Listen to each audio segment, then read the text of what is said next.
Vi kender ham alle sammen. Han er hver uge stjerne i kendt tegneseriehæfte, som første gang blev lanceret tilbage i marts 1949.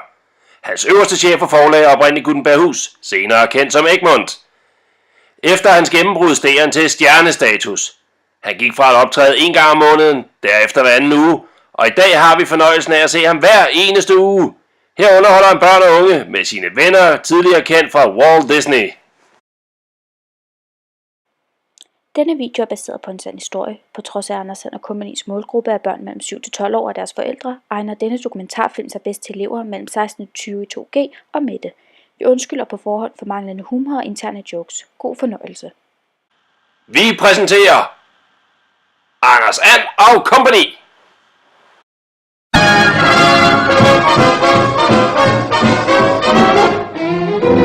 Who's got the sweetest disposition?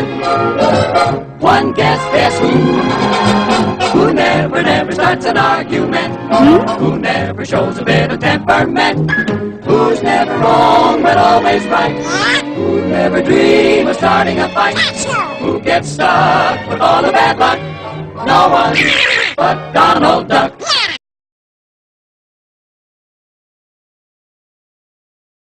Det store spørgsmål er, hvordan er Anders Sand & Company blevet så kendt?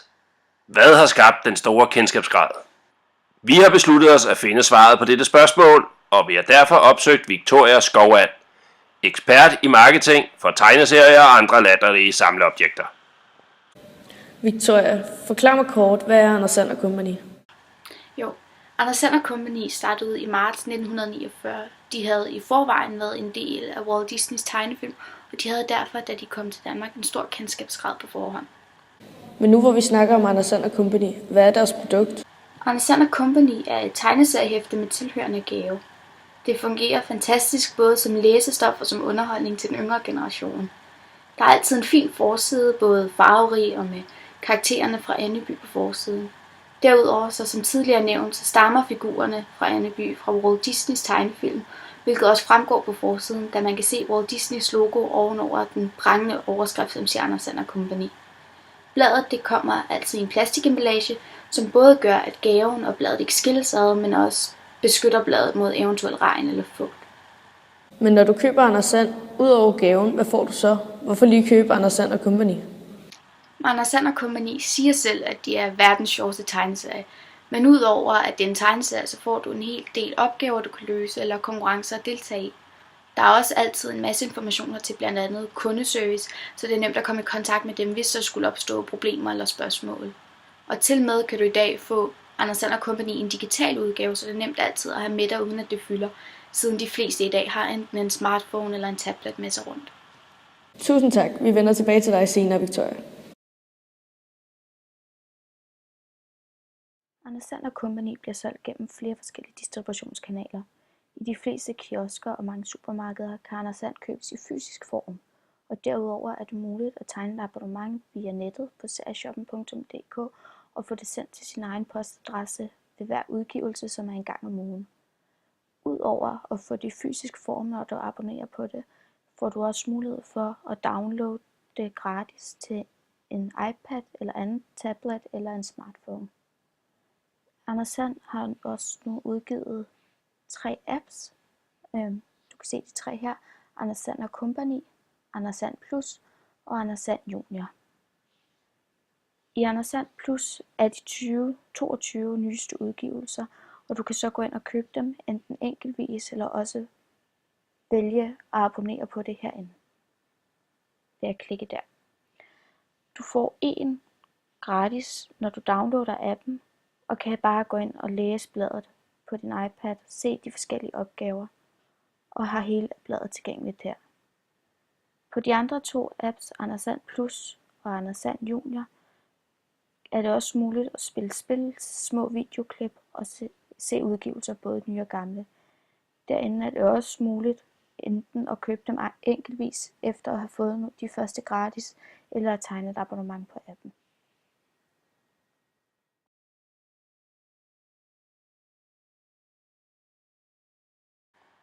Vi vender nu tilbage til Victoria Skovand for yderligere ekspertinformation om Anders Sand & Company.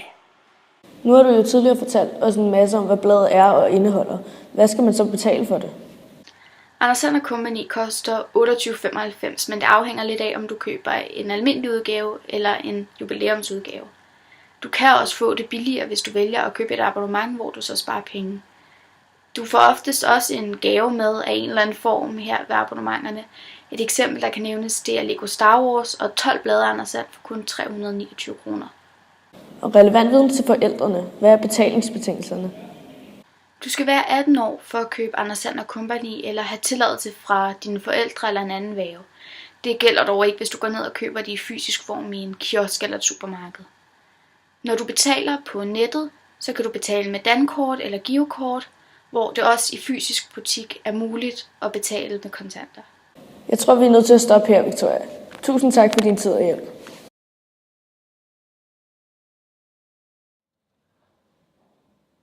Anders Sand Company reklamerer på flere forskellige måder. De benytter sig af product branding, da de reklamerer for et produkt, der har et andet navn end firmaet, der står bag. Når folk ser Anders Sand Companys reklamer, associerer de oftest ikke med Egmont. Anders Sand Company reklamerer især igennem deres tv-reklamer, der passende henvender sig til deres målgruppe. Et eksempel er den reklame, som du kan se på skærmen lige nu. Det er tydeligt, at reklamen henvender sig til børn. Anders Sand Company har benyttet tv-reklamer lige siden deres første udgivelser. Den første var derfor helt tilbage i 1949. De har også haft et samarbejde med flere kendte danskere, blandt andet Sidney Lee, Lars Løkke Rasmussen og Thomas Blachman, som også alle har haft deres egen karakter i Anneby. Dette appellerede til en større ældre målgruppe, og læsertallet var også betydeligt større ved disse udgivelser. Udover deres tv-reklamer har Anders Sand Company også en del online marketing. Blandt andet er de meget aktive på de sociale medier. Det her er Anders Sand Companys Facebook-fanside, hvor de nærmer sig 37.000 likes. Her poster de forskellige billeder af deres forsider og anmeldelser eller artikler skrevet om dem i andre aviser.